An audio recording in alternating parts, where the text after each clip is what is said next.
Hey guys, welcome back to Ultimate S&S. So today we're going to be bringing you a video talking a little bit about if you're trying to get into homesteading, here's some helpful little tips. So stay tuned.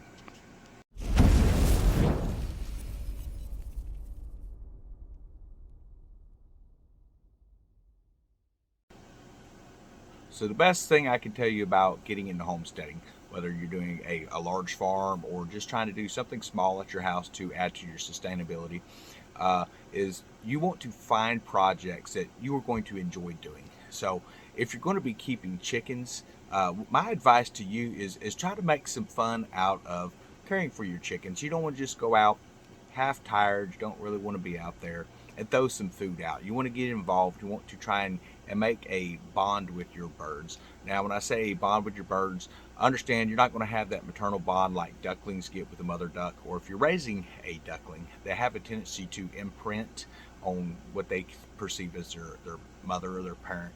So chickens, on the other hand, though, they do have a way to bond. They associate you with food. So that could be a good thing. Can be a bad thing. I wouldn't really say a real bad thing, but when you go to feed your chickens, understand that they're just happy that you're there. You're bringing them a snack, and if you're feeding them with your hand, you're going to get pecked. You know, you're going to feel little pinches every now and then. So as you can see, when I'm feeding my chicks, you hold your hand kind of tight. You don't want any fingers hanging loose, otherwise you're going to get bit.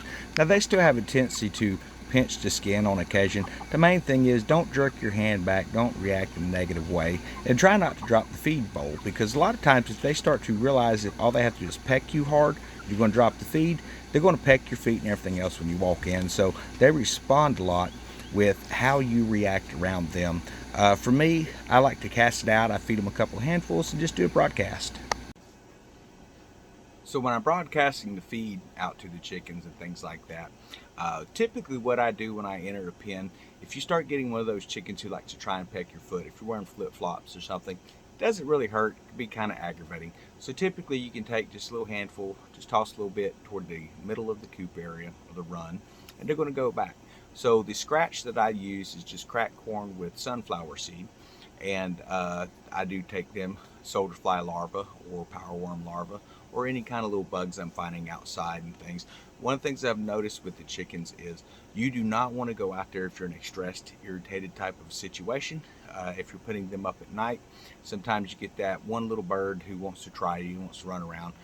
They are interacting in a playful way, and it can be frustrating at times. So if you're feeling frustrated, get someone to help you with that. If you cannot catch that chicken, and if you're not using an enclosed run, you're not going to catch them. I mean, they will not be caught if they don't want to be caught.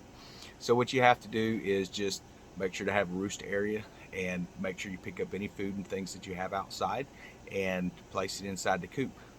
And what's going to happen is they're going to have to wait outside. There's not going to be anything for them to eat or drink that night. They will not die, but they will want to make sure that they're with the birds the next evening. And typically what I've noticed is the birds, they will not stay outside of the coop for more than one night. They will learn and they will go out and they will get back in that coop. So quail, unlike chickens, they are not a very intelligent bird. That has been my experience with them so far. And something about quail, they look so cute, they look so cuddly. And you see people in their videos, they have their pet quail and they hold them up against their face and things like that, or even with baby chicks. I'm going to recommend that you do not do that, because they naturally carry salmonella in their gut, and maybe they have some poo or something on them that you're not aware of, and you can transfer that to your body. You can transfer that to your system, and you're going to get sick. Same thing with your kids. Don't let them be, I mean, if they're going to hold them or something, that's fine, but don't bring the birds up by your face. Even as adults, you don't want to do that. Now quail, they differ in my opinion than chickens. Chickens, you can come out, you can be social when you're feeding them and things like that. Quail, on the other hand, in my opinion, they are a ravenous ball of feathers, claws, and beaks. And they go insane whenever you bring them a special treat out there, guys. I will not feed them with my hands. So this is after they've already eaten today. We introduced some dry soldier fly, and they go crazy. You can see some are currently recovering from a molt, and they look miserable when they're molting. I'm not even going to lie, guys. They're sweet birds, not very bright.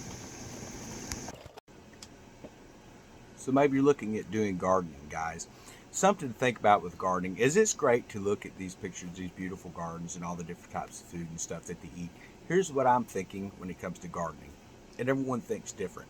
I'm thinking not just what I want to eat now, but I'm thinking about what is going to give me the highest crop yield. So I'm not going to plant, like, say, a broccoli plant where you're going to get a head of broccoli. It's not going to last very long. Now, if you have enough room to do a lot of that and you've got the skill set for it, then go for it.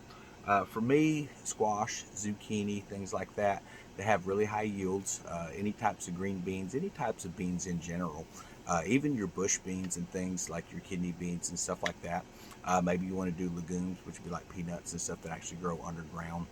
You can look at a lot of that stuff. You're going to get very high yields from that. Potatoes, and that's going to give you a lot of stuff that you can put back for your supplies, for your stocks, for your preps and things like that. So you're going to be putting effort into keeping that garden healthy, and you want to get stuff back on that. You don't want to just grow a head of cabbage. Me personally, I'm not a big cabbage eater. I do like some lettuce. I don't really like a lot of greens. I can eat turnip greens, but those are things that you can actually put in jars later. So I've got my turnip greens, I've got my collard greens and things like that growing out there, and that stuff that I can jar. I can jar that with meats, I can jar that with other types of vegetables, I can jar it with peppers and add some flavor to it and stuff. So I'm looking at sustainability. Even though it's not something I'm going to eat now, it is stuff that I will eat, especially if I'm hungry. And on occasion I enjoy that type of food. So, but most of my stuff that I'm planting is stuff that I will eat now and stuff I want to be able to can to have for later as well. And the thing about a garden, it can take months to come in, and you're gonna have setbacks. Maybe the weather comes in, some freak weather. We had a frost out here, killed it. So I've got that going again. We had a big rainstorm. That actually seemed to help it. So I went out today, and everything's starting to sprout, which is very quick because it's not even been a week yet, and I've already got these sprouts kicking up.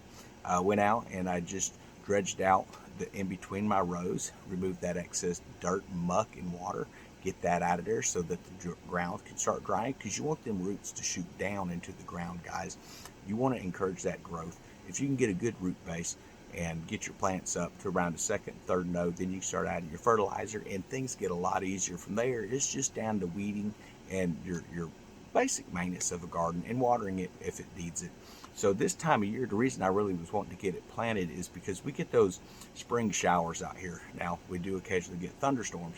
They don't bother me as much as that freak frost that we had, because you can go out and you can cover your plants and things like that to help, reduce the impact of those heavy rains that you get, the strong winds and stuff. So if you're going to be growing like millet and things like that, like I'm going to be putting in the garden as well, you want to make sure that you have a way to hold that up, whether you use bamboo poles, string, twine, whatever. You just want to try and keep that stuff from folding over. And you want to make sure that you plant it in certain directions. So if your wind comes out of the west, you want to face with your plant row facing west. That way it's not blowing broadside, it's blowing against it, and all the stuff planted in behind it's going to help hold that forward. It just makes it a little bit easier. So those are a few tips that you can do. With anything that's homestead related, guys, if you are feeling stressed and you just don't feel like messing with it that day, my suggestion is don't. Because you're going to go out, something's not going to go as planned. And if you try to fix it at that moment, or you start messing with it, chances are you're going to end up destroying whatever project you're working on. Now that doesn't mean that, I just don't feel like dealing with it. I'm talking about if you actually are having a kind of an emotional distress type deal where you're irritated, you're mad about something, then definitely try not to get involved with it. Now I have noticed if I'm irritated about things, I can go out and feed the chickens, just feed them out of hand, mess around with chickens a little bit, and that tends to lighten my mood. That's just me. But one thing I will not do is, if I'm frustrated, I will not tend bees. So bees have a way to sense that, okay? They sense fear, they sense anger, and they will respond with whatever kind of a chemical, pheromone, whatever you want to call it, that your body's putting off.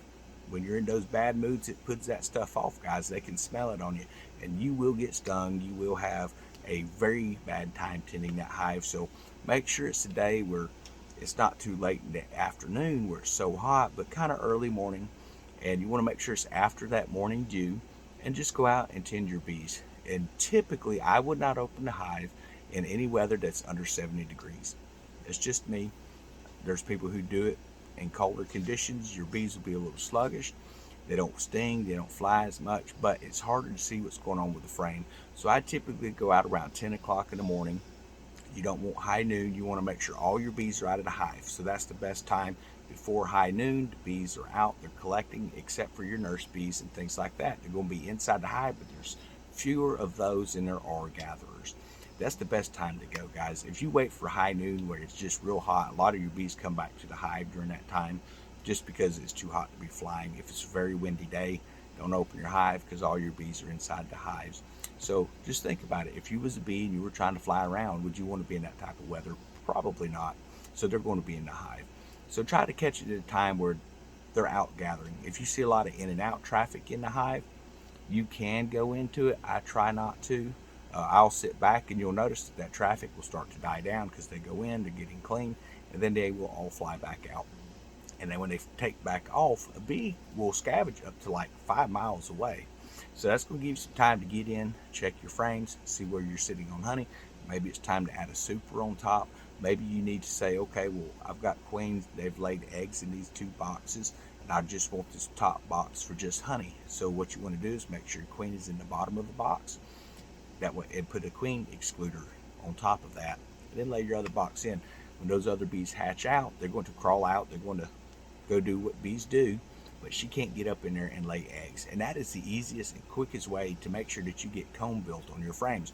Let her walk the frame. Let them go ahead and put a brood in there, guys. And whenever it's time for those bees to hatch, put the queen excluder in and make sure that she can't get up in there and lay anymore. They're going to leave. Then they're going to all go up and fill that full of honey. So for me, in this area, you want to make sure, if you're in a very warm climate, to leave at least 1 full deep. That is one of the real big boxes.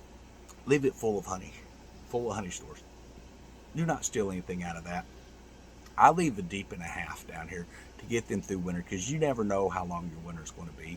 You never know how long your frost is going to last, or when your next plant season is going to start sprouting the wildflowers and things like that. So I try to leave at least a deep and a half for my bees here in Florida. Up north, they say 2 deeps is the best way to do. And understand, when you're doing a deep, they are referring to a 10 frame deep, not an 8. I use 8 frame deeps here. That's why I do a deep and a half. So which is an average of about 12 frames of honey is what they're getting. So it's just a little more than the 10 frame deep box that you would leave. Most people leave in this area. So, but I'm hoping that this kind of inspires you into a few avenues. And as you start doing your chickens and stuff, as you've seen some of the videos like doing the mealworms, these are side projects. They do not take any time at all. So for, I think I paid like $8 online, and I got a 5-pound bag of rolled oats and throwed it in an old country crock butter, one of them old square tubs, and throwed it in there, and went over to PetSmart and got some power worms. I said, let me just get some power worms, man. They give you a little package of them. I think there's maybe 100 in it. I don't even remember. And I just throwed them in there. If they take off, they do. If they don't, they don't. Well, what I ended up finding out is that they're eating. They're doing really well. And every now and then I put just a little bit of bird feed in there. So something to look for in that. It's something you're buying already.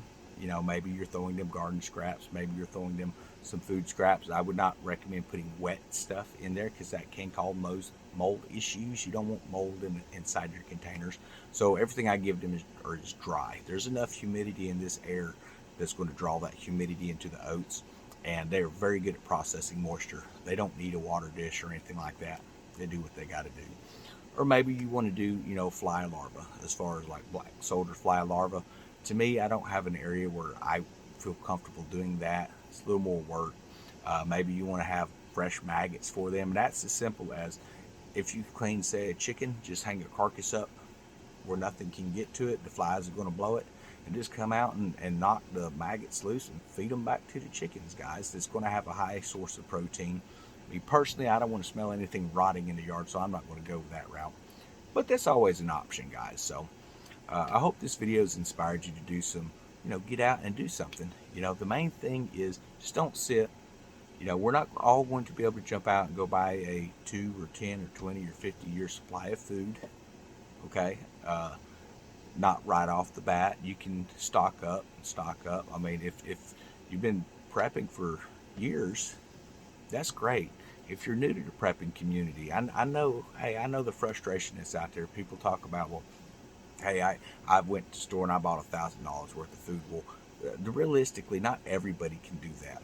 Now, there are a lot of things that we can cut out of our lives as far as the luxuries to help us get prepared, and I would recommend doing that like ASAP. Now, maybe you have contracts, so it's going to cost too much to cancel that contract. Hey, I understand. You know, that it's life. That's the way things are. But even if you're putting back 1 can of food a day over time, and I don't mean a can of food and then you eat it, I mean put it back where you're not going to touch it. It's going to add up. Now, how much time do we have to continue to stock? I have no idea. I really don't. I don't know. I do know that there's a lot of stuff going on right now over in Europe, and there was some reports I've posted up in the community post, guys, and they're looking at culling animals because they're looking at feed shortages. So either they let them animals starve later, or they go ahead and cull them now. Now, are they to butcher weight and stuff? There's not a lot of information out there on what the condition of that is right now, but my guess is they're probably not to butcher weight if they're worried about culling them. So we need to understand that those impacts that are happening there, them impacts are going to happen here. We're going to be seeing that within our own farming industries and stuff like that with the fertilizer shortages that's going to be coming. And that's the thing too, where, you know, I'm not trying to tell you that you have to keep chickens, but I'm telling you the perks of keeping chickens and the perks of keeping quail. Quail eat far less than chickens. They really do. The amount of feed that I feed my chickens back there, I can feed 80 quail on that same budget. And I'm getting a lot of eggs, a lot more eggs. Now, it takes, you know, more quail eggs, you know, as far as the size than it will chicken eggs. But I've got so many quail that I'm getting more eggs than I you know, will eat in a day. So I'm able to put those back, boil them, go ahead and pickle them. Going to be getting into water glassing, which is where you want to take hydrated lime. Do not buy garden lime. If you want to do water glassing, buy hydrated lime. You can find it at Lowe's. You can find it at Home Depot. You want to go over where their masonry and stuff like that's at. That's your brickworks and blockworks and stuff. And buy hydrated lime. It's not very expensive. And you want to use 1 ounce weight, not 1 ounce cup, little spoons or anything. You want to use an actual scale and measure 1 ounce of that. And you're going to put that 1 ounce in 1 quart of water. And if you do that properly, that water is going to be a very milky color. And that's what you're going to set your eggs in. And that will keep your eggs good for 8 months. There's reports of over a year. So, but figure 8 months. And it's going to keep your eggs fresh. You don't wash them under the sink. You just make sure you dust off any poop or dirt on them and place them in there, guys. And that's how you're going to keep your eggs long term. Just keep them in a closet somewhere. Don't set them out in the sun. Set them in an area where they're not going to get direct sunlight. And those extra eggs are going to remain fresh. They're going to be perfect for when you go to cook them later. You know, it's great. You can boil them later if you want to. You can crack them open and put them in a pan. It's up to you. So those are just some little things to look at when you're doing homesteading. For me, I'm really looking forward to when my fishing areas get opened back up, to going out and putting back fresh fish in the freezer and stuff like that. Now I'm going to look at doing some dehydrated fish, some smoked fish and things like that. There's a lot of stuff in that area I'm not really aware of yet, so I've got to do a lot of research on it. But as soon as I get it down and I know it ain't going to kill me, I'll bring it out and I'll show y'all what I'm doing. So I hope people are understanding that I'm just trying to relay the information that I'm finding, and maybe you don't like chicken at all and you would rather keep pigs. You keep pigs, guys. You know, maybe you don't want to keep any kind of stuff like that. You want to keep goats, then keep goats. You know, there's so many things that you can do. But something I will recommend that you do if you have the property space for it is to keep honeybees, because those are going to be your pollinators for your gardens. They will reproduce. Sometimes they will swarm out. So if you want to keep a hive, then I recommend that you stock 2 hives, because one of them could do like mine did today or this year and just fly the coop. And then you're sitting there with 1 hive. But as long as you have 1 healthy hive, you can always expand back into that second hive. So as spring is coming in real good and those hives start to look better, and I start seeing that we have a very high bee population, I will be doing a forced split on that hive to populate both of them. And that's going to work out great. We'll do some videos on that stuff. And that way next year, if one of the hives leave, it's not a big deal. You know, if this coming into fall we have another hurricane and something happens to the bees, then I've still got another hive. So those are always think back, you know, to what can you do to keep your situation where it's self-renewable. And there's so many different options out there, guys. But I hope everyone's having a wonderful weekend. Hope everyone's had a blessed Sunday, guys. We'll talk to you later.